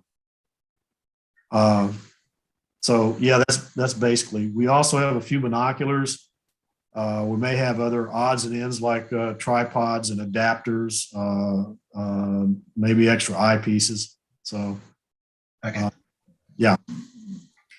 I'll just shoot an email out. Would it go to the equipment? Yeah, equipment at austinastro.org. Okay. Oh. We do also have a library, which I think is probably not quite reorganized now that we've gotten to Falling Star Observatory, but we do have a lot of books in a library. Yeah, and that'll be housed at the Falling Star Observatory, which we have out at Pedernales. Okay. Thank you. Sure. And happen to have any solar ones. Those solar telescopes blew my mind at that last star party. That was pretty cool. Yeah. Were they members? The club has a 90 millimeter solar telescope. That was fun. I will probably end up buying one of those myself. Yeah. That was Okay. pretty cool. Yeah. Yeah. Brian Lippincott can give you all kinds of advice on solar telescopes. I talked with him about it. Thank you. Yep. Okay. Anything else, guys? Try to get him to shut up. Always the risk there, but okay then. Nothing else. I appreciate you guys showing up tonight, and hope to see some of you at the Christmas party. we'll let you know as soon as we can if we get Bob Olson in, and we're going to start meeting on the UT campus. We'll let you know about that. We'll see how it goes. Probably once we do go back to campus, we'll want to continue the Zoom as well, I think. So we're going to try and figure out how we integrate doing a Zoom in a classroom kind of setting. My daughter could probably tell me a lot of about how to do that. I haven't done it. So anyway, I think it's going to be interesting how our meeting's they're going to evolve in 2022 for sure. It's going to be interesting to see how they do it. So be patient with us and help us work it out. And hopefully we'll come up with a smooth system before too long. All right. Wish you guys a good night, and we'll talk to you later. Hey, Terry, don't disconnect. Okay. Thank you. It was nice meeting you all. You too, Darren. Welcome to the association. Thank you. Going to grab my scope. See y'all later. All right. Hey, Terry. Yeah. In the YouTube, there's someone says he has presentations. I've thought I've pasted the address, but he acts like he can't see it. So can you see if you can reach out to him? I'm not a moderator or anything. I can't message him. I just posted the address. Yeah, I did as well. Did you see mine? Nope. They're being stripped out. So. Oh, wow. Okay. I can go over to the YouTube and see what's going on there. If you can just message him directly. It looks like YouTube is stripping out the emails from the chat. Okay. Can you give me his message address? I don't know. You'll have to look in the messages in YouTube. Okay. It's right in the chat. His name is William Spazzeri. Spazzeri. Okay. Jamie, can you copy the chat off of YouTube? I should be able to. Yeah, I'm messaging him. Hang on a second.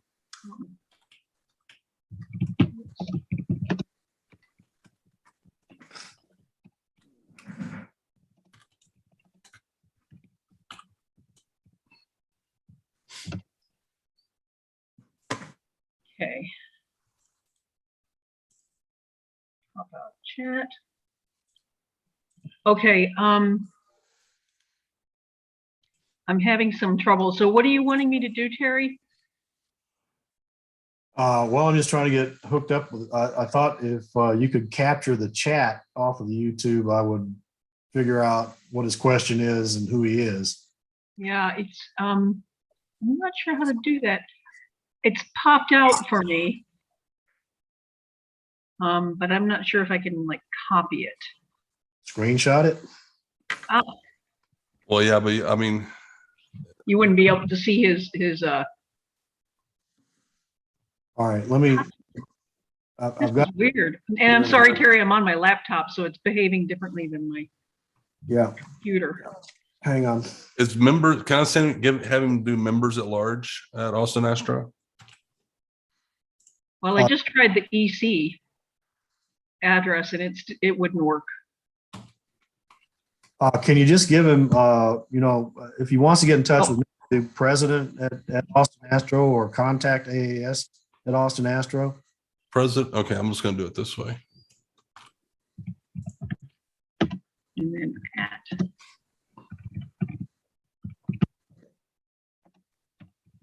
One thing we need to do is get all the EC positions, they're at Austin Astro addresses, put in front of the membership so they know who to contact. Okay. He's still listening. It's still coming through on the YouTube as well. Well, yeah, I didn't want to cut off the YouTube yet. Yeah. So. I'm sorry we seem so incompetent here, but right. Well, we should all be moderators on the YouTube as well. I think that was okay. That's probably the big problem there and what we're trying to set up here. Okay. Did you? I sent my address. I mean, I sent the EC address, but I separated them out. Do they show now? Nope. Oh man.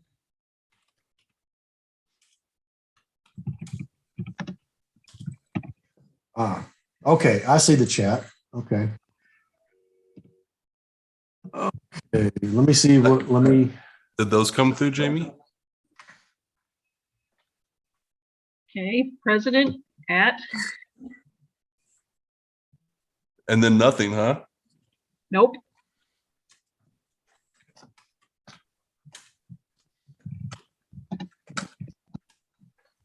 Oops.